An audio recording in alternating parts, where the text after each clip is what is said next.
오늘 우리에게 주신 하나님 말씀 구약성경 다니엘서 10장 1절에서 12절까지를 받들어서 읽겠습니다. 일어나셔서 하나님의 말씀을 받겠습니다. 제가 한 절 읽고 여러분 한 절 읽겠습니다. 바사왕 고레스 제3년에 한 일이 벨드사살이라 이름한 다니엘에게 나타났는데 그 일이 참되니 곧 큰 전쟁에 관한 것이라. 다니엘이 그 일을 분명히 알았고 그 환상을 깨달으니라. 그때나 다니엘이 세일의 동안을 슬퍼하며 세일에가 차기까지 좋은 떡을 먹지 아니하며 고기와 포도주를 입에 대지 아니하며 또 기름을 바르지 아니하니라. 첫째 달 24일에 내가 히데겔이라 하는 큰 강가에 있었는데 그때 내가 눈을 들어 바라본즉 한 사람이 세마포 옷을 입었고 허리에는 우바스 순금띠를 띠었더라. 또 그의 몸은 황옥 같고 그의 얼굴은 번갯빛 같고 그의 눈은 횃불 같고 그의 팔과 발은 빛난 놋과 같고 그의 말소리는 무리의 소리와 같더라. 이 환상을 나 다니엘이 홀로 보았고 나와 함께한 사람들은 이 환상은 보지 못하였어도 그들이 크게 떨며 도망하여 숨었느니라. 그러므로 나만 홀로 있어서 이 큰 환상을 볼 때에 내 몸에 힘이 빠졌고 나의 아름다운 빛이 변하여 썩은 듯 하였고 나의 힘이 다 없어졌으나 내가 그의 음성을 들었는데 그의 음성을 들을 때에 내가 얼굴을 땅에 대고 깊이 잠들었느니라. 한 손이 있어 나를 어루만지기로 내가 떨었더니 그가 내 무릎과 손바닥이 땅에 닿게 일으키고 내게 이르되 큰 은총을 받은 사람 다니엘아, 내가 내게 이르는 말을 깨닫고 일어서라. 내가 내게로 보내심을 받았느니라 하더라. 그가 내게 이 말을 한 후에 내가 떨며 일어서니 두려워하지 말라. 내가 깨달으려 하여 내 하나님 앞에 스스로 겸비하게 하기로 결심하던 첫날부터 내 말이 응답받았으므로 내가 내 말로 말미암아 왔느니라. 아멘. 이는 하나님 말씀입니다. 제가 가진 기도 제목 중에 우리 교회가 언제든 세례를 많이 베푸는 교회가 되는 것이 있습니다. 또 한 가지는 제 개인적으로 성령 체험을 통해서 신령한 은혜의 세계를 깊이 경험해 보는 것도 기도 제목 중에 하나입니다. 네, 감사하게도 하나님께서 오늘 저의 첫 번째 기도에 응답해 주셔서 유아 세례, 입교 세례를 베풀게 됐습니다. 앞으로 이 같은 생명잔치의 열매가 우리 공동체 안에 더 많아지기를 주의 이름으로 축원합니다. 성경을 묵상하다 보면 여러 유형의 사람들을 만납니다. 여러분들도 아마 그럴 것입니다. 그런데 저는 성경을 읽다가 가장 부러운 사람이 한 사람이 있습니다. 누군가 하면 오늘 본문의 주인공 다니엘입니다. 그는 여러 가지 면에서 모두 성공했다라고 말할 수 있는 사람입니다. 그의 영적 생활도 부유하고 세상적으로도 성공했고 믿음과 영성과 실력도 탁월했던 사람입니다. 근데 저는 그가 총리 대신이 된 것이 부러운 것이 아니라 그가 영적 생활의 부유함 때문에 부러운 것이 아니라 그의 실력이 남달랐다라고 하는 것에 부러운 것이 아니라 부러운 요인이 다른 데 있습니다. 그래서 11절을 보니까 그는 정말 하나님의 은혜를 크게 받은 사람이라고 하는 것이. 저도 하나님의 은혜를 받고 이 자리까지 왔습니다만 저 역시나 제 인생을 평가할 때 그냥 받은 것이 아니라 그냥 받은 은혜가 아니라 그냥 누리는 은혜가 아니라 큰 은혜, 대단한 은혜를 한번 경험해 보는 것이 소원이라는 얘기입니다. 그런데 그가 받은 은혜는 처음부터 그렇게 크고 풍성한 것은 아니었습니다. 다니엘은 청소년 시절부터 나라를 잃어버린 비극을 겪었고 바벨론의 어린 나이에 포로로 끌려가기도 했습니다. 쉽지 않은 고생길을 어려서부터 겪으면서 자랐다라고 하는 얘기입니다. 우리 청년들 남의 나라에 포로로 잡혀간다고 생각해 보세요. 얼마나 고단하겠어요. 얼마나 고생스럽겠어요. 그런데 이 불행한 청년 다니엘이 바벨론과 페르시아 제국의 총리 자리에까지 오르는 입지전적인 인물이 됩니다. 그는 지혜로웠고 탁월했습니다. 게다가 영적으로 아주 파워풀한 능력과 신비로운 체험을 경험했던 사람입니다. 그가 기도하면 하나님과 깊은 교제가 이루어졌고 계시도 받았고 남들은 받을 수 없는 하늘의 비밀까지도 알게 됐다는 얘기예요. 여러분, 이런 다니엘이 부럽지 않으십니까? 부럽지 않다면 한 번쯤은 내 믿음을 생각해 봐야 할 것입니다. 저는 오늘 이 자리에 우리 모두가 다니엘과 같은 이런 신령한 은혜에 눈뜨는 사람들이 되기를 원합니다. 그러나 특별히 오늘 입교와 세례를 통해 새로운 인생의 출발을 시작하는 사람에게는 더더욱 이와 같은 은총이 임하기를 주의 이름으로 축원합니다. 그런데요, 오늘 이 신령한 은혜를 받은 다니엘에게 이상한 점 하나를 발견할 수 있습니다. 그것이 오늘 받은 은혜와 세례의 공통점이에요. 그것이 오늘 본문이 우리에게 주는 두 가지 교훈이라는 것입니다. 본문을 통해 우리가 은혜와 세례를 연관져서 이렇게 생각하면 좋겠습니다. 첫째, 본문의 교훈은 우리가 은혜와 세례를 받으면 가장 먼저 내 기운이 빠지고 하나님의 기운인 성령이 채워진다라고요. 은혜를 받으면, 세례를 받으면 그와 같은 일이 있다라고요. 아까도 말씀드렸듯이 본문 11절을 보면 하나님께서 다니엘을 향해 너는 큰 은총을 받은 사람이다 라고 말씀을 했습니다. 여러분, 속으로 한번 대답해 보세요. 여러 명의 무리가 있는데 그 중에 나에게만 특별한 은총이 왔다라고 생각하면 여러분 기분이 어떻겠어요? 여러분 마음이 어떻겠어요? 대단히 기쁘다고 여겨지는 사람 한번 손들어 보십시오. 별거 아니다라고 하는 사람 한번 손들어 보십시오. 지금 목사님이 하는 말이 무슨 말인지 알아들을 수 없다라고 하는 분 한번 손들어 보십시오.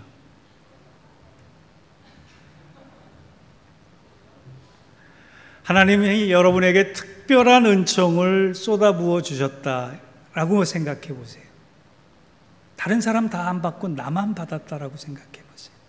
그러면 어떻겠어요? 저 같으면 기뻐 날뛰겠어요. 행복에 겨워 감사와 찬양을 높이 높이 올려드리겠어요. 그런데 오늘 이 큰 은혜, 특별한 은혜를 받은 다니엘의 모습은 그렇지 않았다는 거예요. 지금 신령한 은혜를 특별하게 받았는데도 그의 모습은 탈진돼 있고 지쳐 있었습니다. 그것이 2절과 3절입니다. 그때 나 다니엘이 세 이레 동안을 슬퍼하며 세 이레가 차기까지 좋은 떡을 먹지 아니하며 고기와 포도주를 입에 대지 아니하며 또 기름을 바르지 아니하니. 특별한 은혜를 받았는데 그는 기쁘지 않았어요. 오히려 슬퍼했습니다. 잔치라도 벌렸으면 좋겠는데 좋은 음식을 먹지 않았습니다. 외모도 가꾸지 않았습니다. 더부룩하게 그냥 남았습니다. 정신이 나간 사람처럼 보였습니다. 거기까지는 좋았는데 게다가 그의 몸의 상태는 8절에 보니까 더 심각해졌어요. 그러므로 나만 홀로 있어서 이 큰 환상을 볼 때 내 몸에 힘이 빠졌고 나의 아름다운 빛이 변하여 썩은 듯하였고 나의 힘이 다 없어졌으나. 여러분, 우리가 일반적으로 생각하기에 은혜 충만하고 말씀 충만하고 성령 충만하면 얼마나 힘이 나고 신이 나겠어요. 그런데 오늘 다니엘은 내 몸에 힘이 빠지고 아무것도 할 수 없을 정도의 지경에 이르렀다. 나는 완전히 번아웃 됐다라고 얘기하고 있어요. 이거 뭔가 이상하지 않습니까? 이거 뭔가 잘못된 것 아닙니까?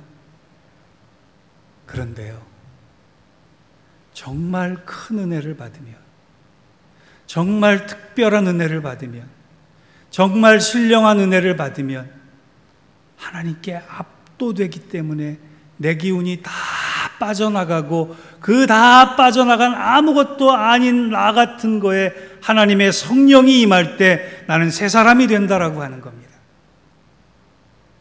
믿으십니까? 그것이 세례요 은혜의 모습이래요. 입교나 세례나 그저 그냥 지나가는 형식이나 타이틀이 아니라 내 인생을 완전히 새롭게 되는 하나님의 힘에 압도되는 그 과정과 시간을 거치는 경험과 체험의 시간이라는 것이에요. 바라기는 오늘 세례를 받은 사람이나 입교를 할 사람이나 또는 그 부모나 아니면 이미 세례를 받았던 사람이거나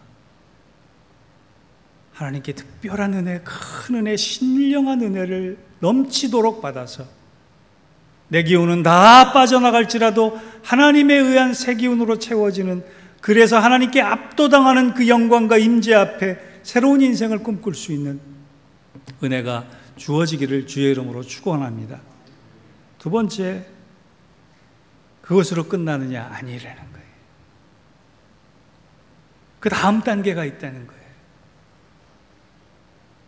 하나님께 압도되어서 내 인생에 내가 주도했던 모든 의지가 다 빠져나가고 하나님의 의지가, 하나님의 기운이 나를 사로잡을 때 일어나는 변화의 모습이 있는데, 그것이 뭐냐?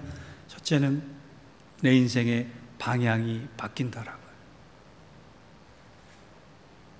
그 전까지는 편한 모습만, 성공의 모습만, 세상적인 모습만 내 삶의 목적이었는데, 이제 그것이 아니라 십자가의 길, 복음의 길, 하나님 원하시는 길을 걸어갈 수 있는 용기와 힘이 생기는데, 그 길을 가는 동안 하나님께서 한량없이 쏟아부어 주시는 위로와 사랑을 경험하게 된다라고 하는 특징을 가지고 있어요.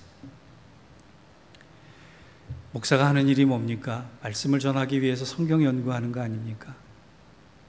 그래서 성경을 연구하다 보니까 이런 하나님의 임재, 하나님의 압도됨, 하나님의 영광 앞에 압도된 사람들이 기운이 빠지고 나서 바뀌는 패턴이 있더라고요. 그것이 세 가지로 요약이 됩니다. 첫 번째, 은혜를 받고 나면 내 인생과 세상을 바라보는 눈부터 바뀌는 거예요. 시선부터 바뀌는 거예요. 시각부터 바뀌는 거예요. 그동안 내가 애써서 보물처럼 여겨서 그 보물 아니면 나는 죽을 것 같다라고 하는 그 마음으로 살아왔는데, 그것이 사도 바울처럼 보물이 아니라 배설물과 같구나라고 하는 고백으로 시각이 바뀌고, 아무것도 아닌 것 같았던 내 일생의 눈뜸, 하루의 시작, 내 주변에 사랑하는 사람들이 있는 것, 그리고 그들을 향해 함께 할 수 있는 공간이 있는 것, 이런 일상들이 얼마나 감사한 큰 제목으로 다가오는지 모른다는 거예요. 그동안에는 쓸데할 데 없는 것으로 여겼던 것들이 내 인생의 보물처럼 여겨진다라고 하는 것. 그 시각이 성령이 임하면 인생의 모습이 달라지면서 변하는 특징이라는 거예요. 또 하나, 은혜를 받으면 내 힘으로 살지 않고 은혜의 힘으로 살게 된다는 거예요. 그래서 사도 바울은 고린도전서 15장 10절에 이렇게 고백합니다. 그러나 내가 나된 것은 하나님의 은혜로 된 것이니 내게 주신 그 은혜가 헛되지 아니하여 내가 모든 사도보다 더 많이 수고하였으나 내가 한 것이 아니요 오직 나와 함께 하신 하나님의 은혜로다. 아멘. 내가 이 복음의 길, 믿음의 길, 사명의 길을 걸어갈 수 있었던 힘은 내 힘과 내 의지와 내 능력이 아니라 오직 은혜의 힘, 은혜의 능력, 은혜가 공급해주는 기쁨이었기 때문에 가능했더라고요.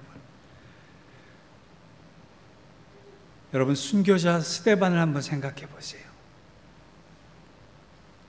바늘 하나 찔려도 아픈 상황에 남들이 던지는 돌에 맞아 죽으면서 그는 얼굴이 천사 같아졌다고 성경은 증언합니다. 어떻게 그게 가능해요?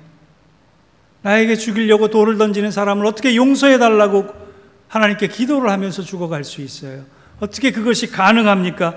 여러분, 그것이야말로 은혜의 힘이고 은혜의 비밀입니다. 우리가 애둥바둥 살아가려고 할 때 내 힘으로 사는 것 한계가 있어요. 은혜의 힘으로 살아가려고 애쓸 때 하나님은 우리와 함께 하시는 증거를 보이시고 영광을 거둬주신다라고 하는 겁니다. 바라기는 세상을 이길 힘을 은혜로부터 얻을 수 있고 하나님의 은혜로부터 공급받을 수 있는 저와 여러분 되기를 주의 이름으로 축원합니다. 마지막 세 번째로, 은혜를 받으면 내 심령과 마음이 뜨거워지는데요. 은혜를 받은 사람의 특징이 뜨거움이에요. 요한계시록을 보면 주님께서 기뻐하시지 않는 교회가 나오는데 차지도 않고 뜨겁지도 않은 교회예요. 하나님의 마음이 임하면, 하나님의 뜻이 임하면, 하나님의 성령이 임하면 내가 뜨거워지는 거예요. 예레미야도 그랬고 이사야도 그랬습니다. 엠마오로 가는 두 청년, 두 제자가 예수님과 대화를 나눈 후에 마음이 뜨거워졌다고 성경은 고백합니다. 여러분, 은혜 받으면 마음이 뜨거워지는 거예요. 이 뜨거운 마음을 가지고 하나님 앞에 기도할 때 밤을 새울 수 있고, 하나님 저 같은 부지런이를 어떻게 사용하시겠습니까? 라고 하는 하나님 앞에 기대가 생기는 것이고, 그 기대 속에 하나님의 길들이 보이기 시작하고, 하나님의 능력이 보이기 시작하고, 하나님의 영광이 선포되기 시작할 때, 아, 나 같은 존재도 하나님이 쓰시는구나. 아, 하나님이 나 같은 모자란 사람도 하나님의 영광을 위해 사용하시는구나. 그것이야말로 은혜 아니고는 해결될 수 없는, 해석될 수 없는 기쁨이구나라고 하는 것을 경험하게 될 것입니다. 오늘 제가 이 말씀을 드리는 것은 이 은혜가 우리에게 필요하다는 겁니다. 여러분, 은혜는 과거형으로 맞추는 것이 아니라 늘 현재형이어야 합니다. 그래서 고린도후서 6장 2절에 이런 말씀이 있습니다. 보라, 지금이 은혜 받을 만한 때요, 지금이 구원의 날이로다. 오늘 세례를 받을 사람이나 세례를 받고 신앙생활을 하던 사람이나 다시 한번 나의 믿음을 점검해 볼 수 있기를 바랍니다. 편안하게 예수 믿는 것이 아니라 하나님 뜻 가운데 예수 믿는 저와 여러분 되시기를 바랍니다. 평생 예수 믿어도 뜨거움 한 번 경험하지 못하고 변화됨 한 번 경험하지 못하는 것이 아니라 하나님께서 원하시는 은혜 받을 시점을 지금으로 알고 그 자리에서 믿음의 역사와 경주를 다시금 시작할 수 있는 오늘 이 시간이 되기를 바랍니다. 이제 결론을 맺습니다. 그럴 때 은혜가 과거형에 머무르지 않고 현재형이 될 때 하나님께서 다니엘에게 하셨던 세 가지 특별한 은총이 있는데 그게 10절과 11절과 12절이에요. 본문을 좀 띄워주세요. 10절과 10절부터 12절까지.